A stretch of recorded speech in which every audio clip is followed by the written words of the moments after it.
और 1 साल में तुम्हारे 5 लाख रुपए में तुम्हारा रोग ठीक नहीं होगा, तुम्हारा इलाज नहीं हो पाएगा, तो फिर अगली बार भी 5 लाख रुपए तक का तुम्हारा मुफ्त इलाज किया जाएगा।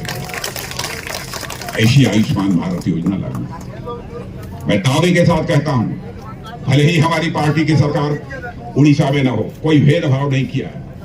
यहां पर भी मेडिकल कॉलेजेस की संख्या बढ़ी होगी, 12 बढ़ी है मेडिकल कॉलेज की संख्या, इंजीनियरिंग कॉलेज की भी संख्या यहां पर बढ़ी होगी।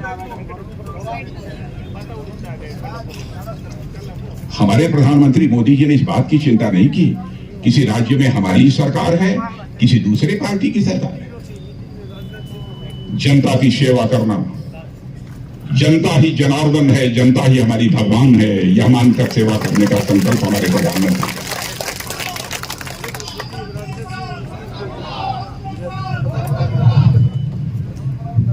बहनों भाइयों, कांग्रेस पार्टी और अन्य राजनीतिक पार्टियों के लिए परिवार यही जनार्दन होता है, परिवार ही भगवान होता है, लेकिन हमारे लिए इस देश की जनता जनार्दन है, जनता ही भगवान है। इसलिए हम लोग ये सब सारे काम कर पाते हैं। पहले मैं उड़ीसा में भी कहता हूं, कांग्रेस पार्टी की सरकारों ने बहुत सारे शिलान्यास किए होंगे, बहुत सारे काम किए होंगे, लेकिन शिलान्यास किया, बहुत सारे प्रोजेक्ट शिलान्यास करने के बाद छोड़ दिया, तो पूरे नहीं किए। लेकिन हमारे प्रधानमंत्री ऐसे ही जिस प्रोजेक्ट का शिलान्यास करते हैं उसका वो उद्घाटन भी करते हैं। अभी हाल में ही हमारे प्रधानमंत्री का शायद यहां पर आना हुआ है, इंडियन इंस्टीट्यूट ऑफ मैनेजमेंट, उसका शुभारंभ करने के संबलपुर में उसका शिलान्यास किया है।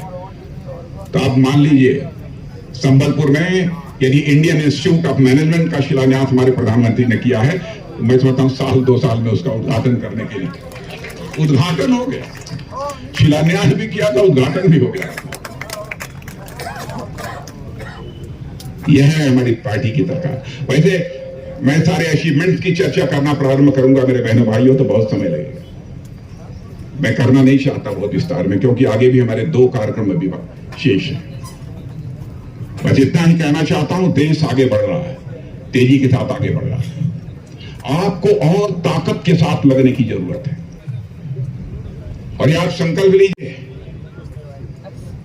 मैं ये नहीं कह रहा हूं कि अपने घर से रिश्ता तोड़ दीजिए, लेकिन आपसे मैं ये जरूर अपेक्षा करता हूं कि 24 घंटे में कम से कम 12 घंटे का समय भारतीय जनता पार्टी के लिए दिया जाना चाहिए, कम से कम 12 घंटे का समय दिया जाना चाहिए।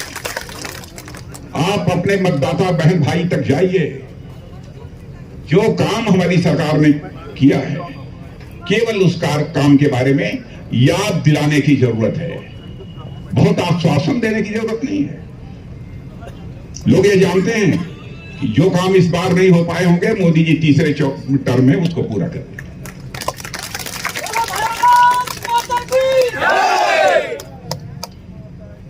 और देश की स्थिति सारी दुनिया में कैसी बनी है मेरे कार्यकर्ता बहनों भाइयों,